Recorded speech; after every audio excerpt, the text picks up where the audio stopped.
Friends, this is a Longer LK10 and it's time to test it. So let's get cracking. Let's start by seeing what's in the box.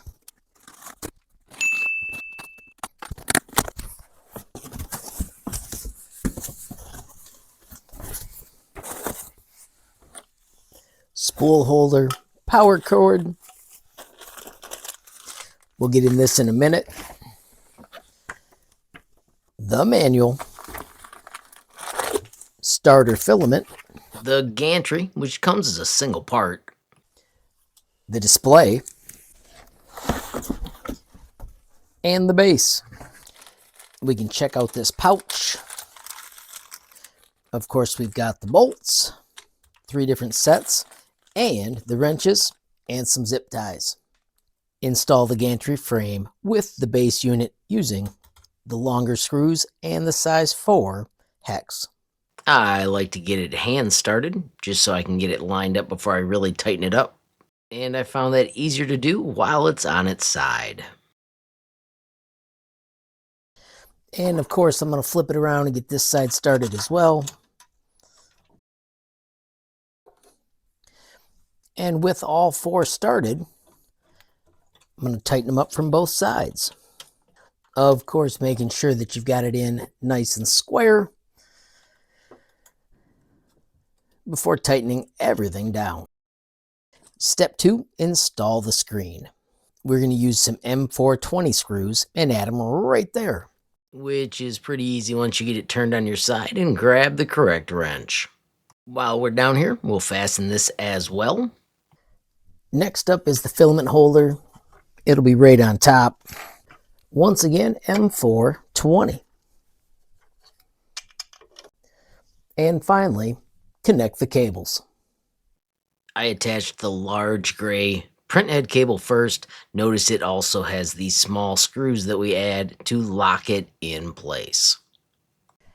And of course, X goes right here.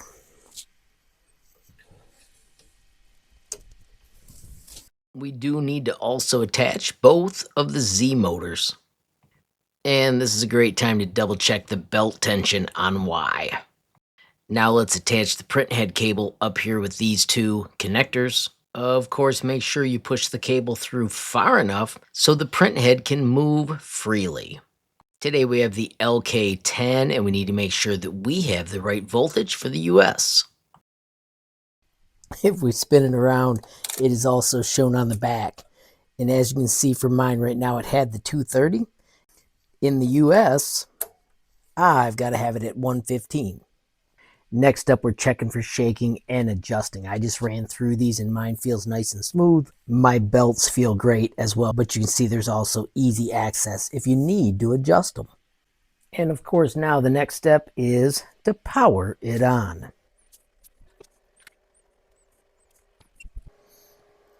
English, next, wireless LAN.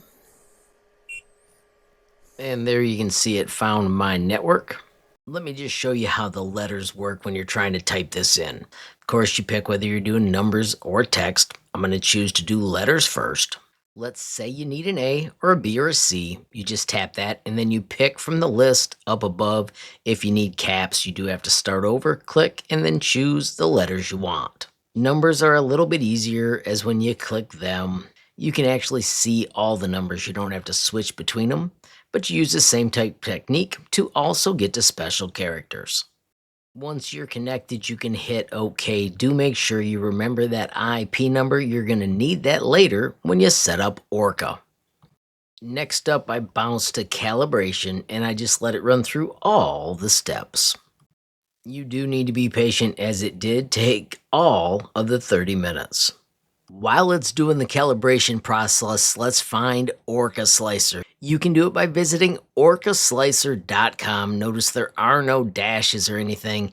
This is the only official site. Once you get here, you can simply hit download now to find the latest versions for several losses. If you want, you can also move down and use nightly builds. This is what Orca Slicer looks like when you open it. As you can see, I've got a lot of projects. This is just because I use it with other printers as well. Right now we're going to simply hit create new project, and then you need to add a printer.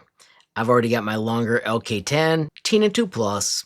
To get a new printer, you simply hit select, wait a moment for all the printers to arrive. Of course, you could do a generic one, but you can also search for yours. Right here is where I found the Longer LK10, and I simply hit confirm. Once you've got the printer, you do need to connect it to Wi-Fi. Simply click the connection and type that URL that we saw on the screen earlier. Once you're done, you can simply hit OK. Under Filament, make sure you've got the one you want. I have got a bamboo PLA silk that I'm using right now. If you need to add more, you can click right here and track them down. I like to start with a super simple first print. We're going to hit add, and then you can see here I typed 1 cube. This is a 1 centimeter cube that I made a long time ago. If you want to visit my website, you can find it and download it yourself. It is just a simple cube. You could also build one with the shapes in the system. I love printing this first because it is a great way to have your first print be successful. I like to stick with the stock settings. I'm going to use the 0.2 standard. Yours may look like this without the advanced parameters. I do like to turn those on for other things I adjust later. Of course, today we're not adjusting anything. We can simply hit slice plate. Take a peek at how long it's going to take. Notice this is only a 4-minute print. And let's return to the 3D printer. Notice the calibration is complete. All right, so let's add some filament. I clicked here and we've got it heated up to 222. That's just the number I chose. If we go back to the main screen, then we can go into our settings and we can go into the filament in out. I want to hit load, and instead of 5, I'm going to bump it up to 10. When I hit load, pull back this lever to make sure you get it in. You'll feel it get to the part where it actually hits. And then I'm going to hit load again because last time it was spinning without me having it in there. And now you can feel the filament getting pulled down. You will see it come out at the bottom after a moment. I'm going to hit load one more. And now I've got a good bit of filament coming out. And once it finishes, we are ready to 3D print. Just pull that away. And let's go over to the software. So we've got our file. It's going to take about 5 minutes. I can simply move over here and click print, and then I want to choose to upload it and print. It goes over to the fluid interface. You can see it's going to be the cube. I had already heated this up because we added the filament. We do need to wait for the bed to heat. The fluid interface is a fantastic way to keep track of your prints. It is also super nifty for adjusting your Z offset. You can see here instead of 0.1 minus 0.115, that is because I've adjusted it a couple times while I've been printing. If you do adjust it just when you're done, make sure you hit save so the setting sticks. I sped this up because who really needs to see a cube being made? But here you can see the last few moments as it finishes. Notice it changes the style when it's starting to do the top of the cube.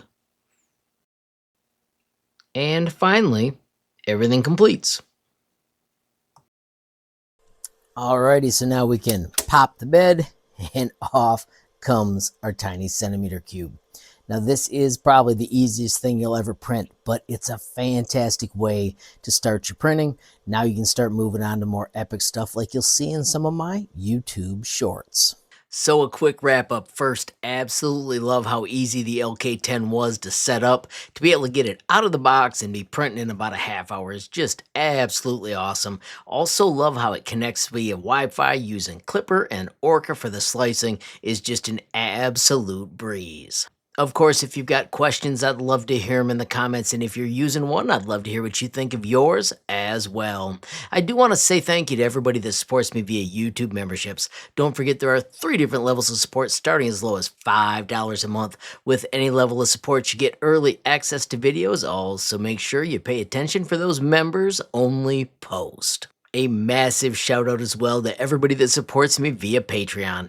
Love how that group is growing. We're way past 500 members. It has a fantastic free messaging area where you can ask questions, post designs, gain skills. Of course, you can learn more with the bit.ly up above or the link in the description. Finally, friends, I want to thank you for watching. Don't forget every time you like, hype, share a video, add a comment down below, or click subscribe. You're helping HLModTech get just a little bigger, which absolutely makes my day. Friends, have a glorious day, and keep tinkering.